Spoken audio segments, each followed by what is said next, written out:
54. The Law of the Division of the Soul.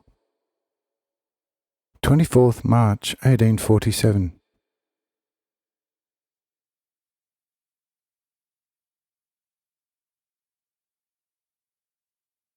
It has already been shown to you in part, namely in the description of the mineral and plant kingdom, how an innumerable number of telluric specifics continually rise, seize and combine, and arrange themselves according to the intervening will of the spirits who have to take care of this business, and that in a certain way everything which only always appears on earth is soul. Accordingly, we need not repeat this any more, but something more rare and exceedingly memorable comes here as a bright addition. This division, which will certainly sound a bit mysterious to you, is therefore ordered according to a secret law, which one could call divine politics, by which Satan himself is forced to be the first henchman of this division. He wants to make his soul free by his power, and to give it again the previous extension. Therefore, he burns up continuously in the inside of his compressed telluric specifical total soul. By this burning up, he wants to make the apparent matter completely the subtle substance. This effort of his is continuously allowed under proper restriction, and for this purpose also the organism of the earth being is placed and ordered in such a way that the evil spirit must remain continuously active in such a way of his perseverance.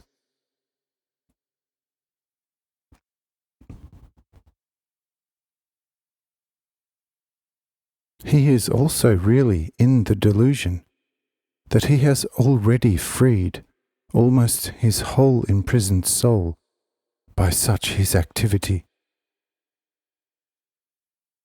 That is why he constantly drives the psychic elements from the inside of the earth. But that these elements are then caught here by the more powerful spirits and are arranged into new perfect human forms. Of that he knows little or nothing. But just these specifica, which come from there, are of course of a completely infernal kind, and are fundamentally evil. Therefore, they must ascend and pass through a super-large series of levels of beings before they are suitable for the constitution of a human being.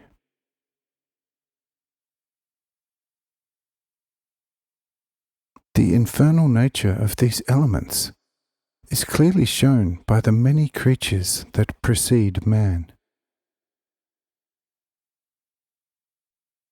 Consider the poisonous nature of almost all metals, the poison in the plants, then the poison in the animals, their great fury, especially in the ravenous animals, and the terrible mischievousness and treachery of the poisonous worms, and you will not miss the infernal evil in these beings.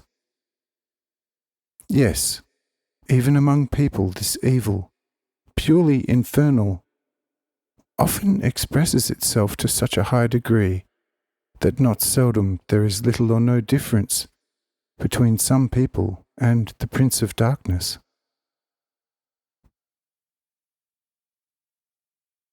This purely infernal evil is exposed to a new fermentation, only by the intermediary of the most powerful specific of the Word of God, in which only then the infernal is soothed and turned into the heavenly, but not all at once. The specifica in the actual soul of man become purely heavenly in themselves when they have been penetrated by the Spirit in the body. But the body or the flesh of man, in all its parts, is still vainly evil, thus still infernal. Therefore, this flesh must still suffer a lot of humiliating trials until it can only gradually become a congruent part of the already earlier, purer psyche. For this reason, the body must die once again, or rather be dissolved, must pass in all its parts into all kinds of worms, die again in these, or be dissolved, and after this dissolution pass into countless infusoria. The plants then decompose in all kinds of states, partly in the earth, partly in the fire, partly in the stomachs of the animals, and this continues until the last atom has been freely dissolved, for which several 100 years will be necessary with some people. With some vain flesh-loving fools, indeed even several 1,000 years, until their body left behind will be completely dissolved.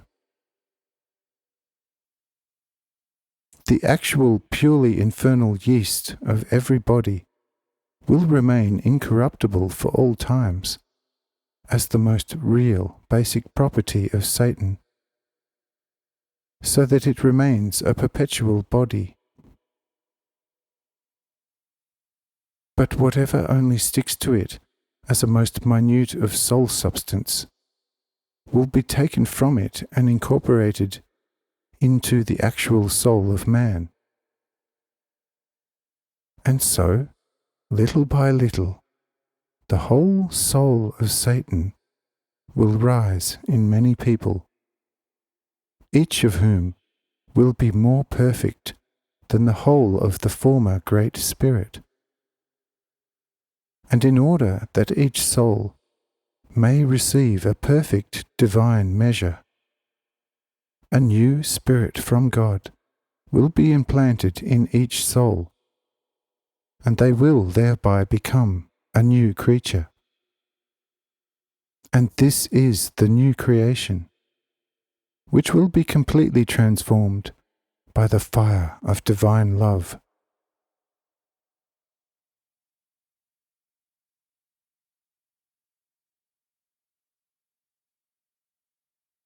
But the old creation will sink back into its dust and its ever-increasing impotence, and will harden and become a substrate and a stool for the new.